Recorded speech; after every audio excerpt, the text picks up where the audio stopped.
痛い痛いよ。私は強い。あなたたちより強い。すごく強い。何も捨てることができない人にはでも何も変えることはできない。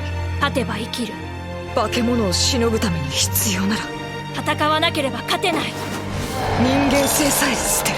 できる。助けて。何も捨てることができない人には何も変えることはできないだろう。 Parce qu'il est impossible de changer quoi que ce soit sans sacrifice, celui qui porte aujourd'hui la flamme de tous les majors du bataillon avant lui va devoir à son tour se rebeller contre ce monde cruel, prêt à mourir une deuxième fois pour changer le monde et prêt à abandonner une deuxième fois son rêve pour sauver ses amis. L'heure est au combat, le présent affronte le passé et l'histoire s'écrit maintenant. Alors que le démon venait de la terre, le salut lui vient du ciel. Et parce que c'est elle qui a en réalité libéré les cochons, en observe 2000 ans plus tard les conséquences. Aujourd'hui, son plan arrive à son terme. L'originel retrouve son assaillant et la fin retrouve son commencement. «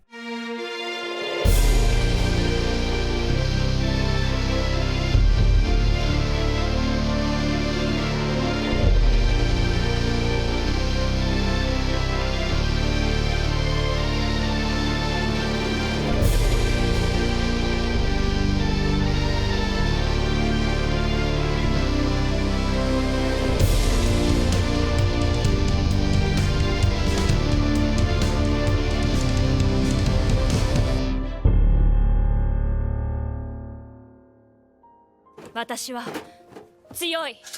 あなたたちより強い。すごく強い。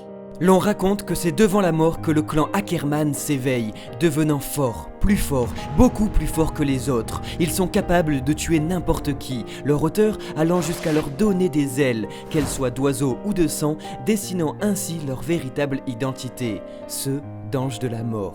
Parce qu'on n'a pas la moindre chance de gagner si l'on ne se bat pas, Mikasa n'oublie pas les paroles du petit garçon qui ce jour-là lui a hurlé de se battre, chose qu'elle fera du début à la fin, depuis le toit des maisons à Trost jusqu'au dos du titan originel. Alors, c'est dans sa plus grande subversivité que l'auteur, qui aime faire souffrir ses lecteurs, présentera le clan Ackerman à ses limites, présentera l'homme le plus fort du monde crachant du sang, incapable de se battre face à cet ennemi invincible. En effet, alors que nous annoncions en précédente analyse que le titan bestial n'était qu'une création d'Eren par l'originel et que ce dernier allait sûrement créer les autres primordiaux pour recréer la grande guerre des titans, c'est finalement l'entièreté de l'histoire que Ymir dans son sable refaçonne. その道は全て一つの座標で交わる。つまりそれが始祖の巨人だ。 Comme tout Eldien voyage sur le même chemin, l'originel, véritable dieu par sa force et sa mémoire, nous présente ainsi tous les possesseurs des 9 titans primordiaux durant 2000 ans d'histoire. À l'origine possédé par Ymir, puis divisé en 3 par ses filles, Rose, Shina et Maria, puis jusqu'à 9 par leur descendance, se dévorant l'échine 13 années après 13 années, l'auteur nous présente enfin 2000 ans de titans primordiaux en un seul chapitre, allant donc jusqu'à la dernière génération possédée en majorité par des guerriers mares, où l'on pourra donc reconnaître les mâchoires de Porco et Marcel Galliard, le marteau d'armes de Mademoiselle Tiber et le colossal de Berthold Hoover, privés paradoxalement de leur liberté par celui qui la recherche à tout prix. 痛い痛いよ。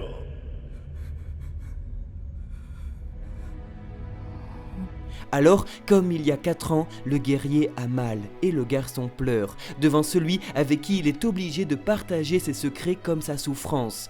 Pathétique image de ceux qui nous ont quittés et qui aujourd'hui, dans le même chemin, et comme expliqué par Gabi au chapitre 95, deviennent une part de l'originel à jamais uni avec son successeur. Alors, Bertholdt, Ymir, Marcel, Porco, Mademoiselle Tiber ou encore Sig, et comme tous les autres avant eux, sont dénués de libre arbitre et utilisés afin d'affronter leurs propres alliés.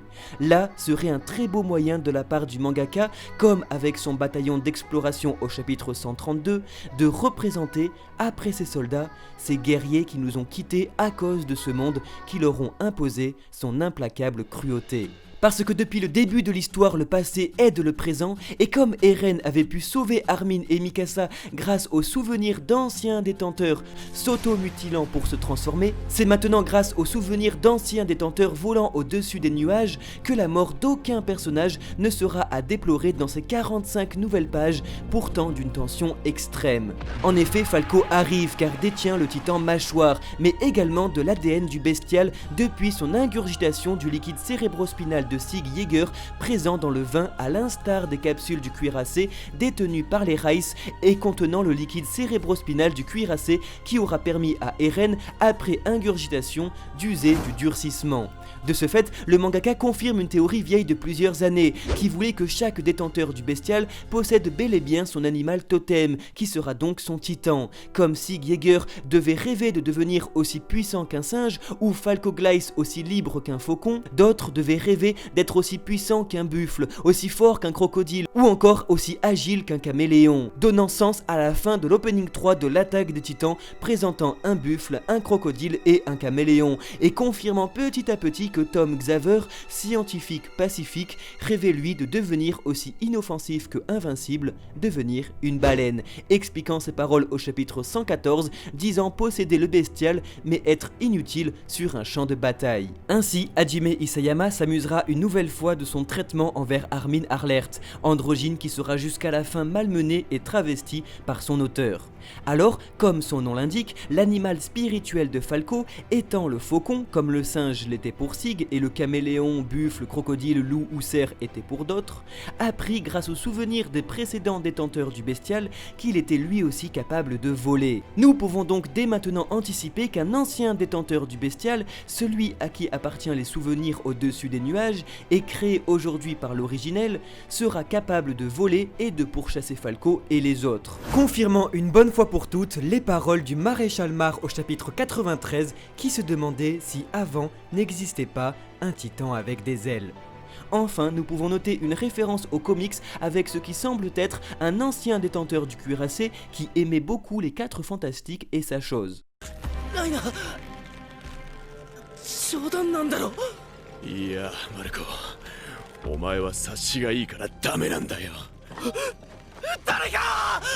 Il est donc incroyable de constater à quel point le mangaka aura su habilement jouer avec ses personnages comme avec ses lecteurs, en peignant l'être humain dans toute sa magnifique complexité jusqu'à la toute fin, où Jean Kirstein sauvera le meurtrier de son meilleur ami et Annie Leonhardt ceux qu'elle devait exterminer, effaçant chez eux jusqu'à la dernière miette de manichéisme, car pour la toute première fois, les guerriers sont libres, agissant comme de véritables camarades et non par obligation de remplir une mission en étant infiltrés, agissant donc comme le ferait la 104e brigade. Chose que prouvera la sagacité et l'objectivité de Pieck, qui reproche aux autres leur empathie envers le démon de la Terre, car elle n'est pas son amie et ne perd pas une seconde à viser ce que tout personnage de cette histoire vise depuis le début, la nuque. À croire qu'elle a vu juste, car arrêtée par le marteau d'armes de Mademoiselle Tiber, créant ainsi un détonateur de Tchekhov, suspendu au vide qui n'attend qu'une chose, être actionné pour en finir une fois pour toutes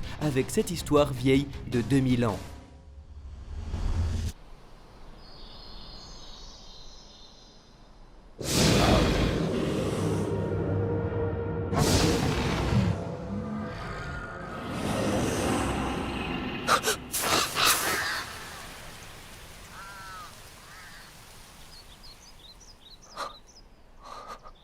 C'est en libérant les cochons qu'Ymir, par un magnifique raccord plastique du mangaka, en observera 2000 ans plus tard les conséquences. Origine du cycle de la haine de son auteur, la petite fille qui jusque-là était injustement pointée du doigt sera l'actrice d'un nouveau changement de paradigme, permettant de redéfinir une nouvelle fois l'histoire et sa notion de justice. Car au début grande victime, elle sera à la toute fin véritable coupable. C'est donc dans une première page de chapitre lourde de sens qu'Hajime Isayama redéfinira encore et encore son histoire, ne cessant jamais de nous cacher la vérité, celle qui n'existe pas. この世に真実などない。それが現実だ。 Car tout le monde peut devenir un dieu ou le diable pour peu que les autres en décident ainsi. Mais quand est-ce que tout cela a-t-il réellement commencé? Se demandait Eren Yeager au chapitre 130. Et alors que ce dernier possède par l'originel la mémoire du monde, il ne semble pas en connaître la réponse. En effet, leitmotiv principal de Shingeki no Kyojin, la haine et son cycle, représentera le moteur de ces personnages, évoluant dans un monde en guerre où tout n'est que vengeance sur vengeance. Et parce qu'ils ont tué sa mère, il a juré de tous les exterminer jusqu'au dernier. Mais alors, quand est-ce que tout cela a-t-il réellement commencé? Là, devant les cochons? Non, car nous apprenons aujourd'hui qu'il s'agit en réalité d'un acte prémédité de la jeune esclave, commettant un énième acte de vengeance car privée de sa liberté et présentée dès le début comme jalouse de celle des autres. Bien que soumise aux Fritz, elle a décidé de commettre un acte de rébellion en privant ses ravisseurs de leur liberté tout en la donnant aux créatures innocentes, celle des cochons, comme de ces oiseaux détenus en cage et privés de leurs ailes. L'auteur creusera donc jusqu'à l'origine de son cycle, car comment en sommes-nous venus là? D'où est partie cette guerre? C'est simple, tout a commencé lorsque la liberté d'une personne a volé celle d'une autre. Isayama présente une petite fille enchaînée, privée de ses yeux comme de sa langue et qui observe la liberté qui lui a été dérobée, celle de boire, manger, rire et aimer. Le même mangaka présente un petit garçon enfermé derrière des murs, privé de ses ailes comme de sa mère et observe la liberté qui lui a été dérobée, celle de ne pas vivre dans la peur comme du bétail et de connaître des champs de sable, des terres de glace et des mers de feu. Ymir et Eren, étant nés dans ce monde, sont donc à la fois parfaitement victimes et parfaitement bourreaux, expliquant pourquoi ils s'entendent parfaitement, car comme annoncé au chapitre 121, l'un comme l'autre, si quelqu'un menace leur liberté, ils prendront les devants et lui arracheront la sienne. Armin le comprenant parfaitement dans ce chapitre, en se rendant compte que la volonté d'Eren ne rentre pourtant jamais en conflit avec celle d'Ymir, qui a exactement le même but, se venger du monde. Et alors que l'attaque des titans serait une chaîne, Ymir en est le premier maillon et Eren le dernier, créant la rencontre du commencement avec la fin. Car la jeune fille, pour retrouver sa liberté, avait besoin du jeune garçon. L'originel avait besoin de l'assaillant.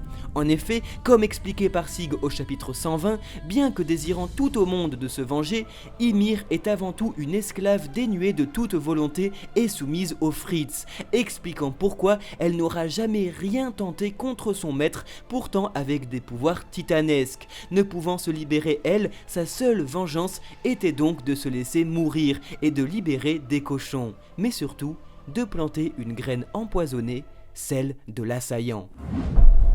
その巨人はいついかなる時代においても自由を求めて進み続けた。自由のために戦った。名は進撃の巨人。 Voilà pourquoi Eren Yeager, dernier détenteur de l'assaillant, par son pouvoir, fonctionne à l'envers et s'oppose directement aux Fritz. Il est la fin et remonte vers le commencement. Car si l'assaillant, en tout temps et en toutes circonstances, pendant 2000 ans n'aura jamais cessé d'aller de l'avant, c'est parce qu'il s'agit là de la philosophie du dernier détenteur, celle d'Eren Yeager. De ce fait, et durant 2000 ans, les assaillants ont toujours été insoumis pour contrecarrer l'égocentrisme royal grâce à la volonté d'Eren Yeager, qui guidait tous les détenteurs jusqu'à ce jour, jusqu'à libérer Ymir, comme l'anti-héros le dit si bien au chapitre 122. Il est celui qui aura ravivé la haine de chaque assaillant pour se retourner contre les Fritz durant 2 millénaires d'horreur, poursuivant sa quête de vengeance à travers le temps, expliquant pourquoi les deux Eren de cette histoire useront des mêmes paroles pour obliger Grisha à se battre. これはお前が始めた物語だろう。Mais pour que 2000 ans plus tard, Eren Yeager puisse être le dernier détenteur de l'assaillant, quelqu'un dut le créer. Créer ce titan à première vue sans aucune capacité, mais d'y implanter en secret la faculté si spéciale de transmettre ses souvenirs aux précédents détenteurs et de la cacher à la famille Fritz durant 2 millénaires, expliquant la réaction de Frida au chapitre 121 lorsque le chasseur lui apprend toute la vérité. Là serait donc l'explication de la création des titans et la rencontre avec l'origine de toute vie et donc le démon de la terre. Comme le commencement et la fin le commencement, Ymir comme Eren, criblé de flèches et ne désirant qu'une seule chose, se venger, fit un pacte avec le démon. Fit un pacte avec Eren Yeager. Voilà enfin le plan ultime d'Ymir, créer en secret un titan empoisonné dont elle seule et celui qui allait arriver 2000 ans plus tard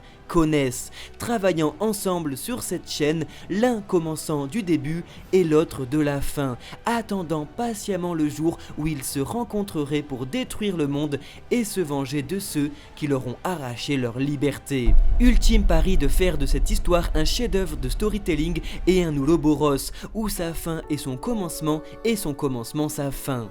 Ainsi, tout ce qu'il s'est déjà déroulé reste à venir, car au moment même où la jeune fille, avec son sable, façonna le titan assaillant, à la seconde même où le titan fut créé, elle créa 2000 ans d'histoire, car paradoxalement, la création de l'assaillant est en réalité sa fin. De ce fait, au moment même où le titan assaillant fut créé, Ymir avait déjà gagné et n'avait plus qu'à attendre patiemment 2000 ans comme expliqué au chapitre 122. Car le but de l'assaillant est de remonter 2000 ans dans le passé jusqu'à Ymir Fritz depuis Eren Yeager, expliquant enfin le titre du premier chapitre, à toi 2000 ans plus tard.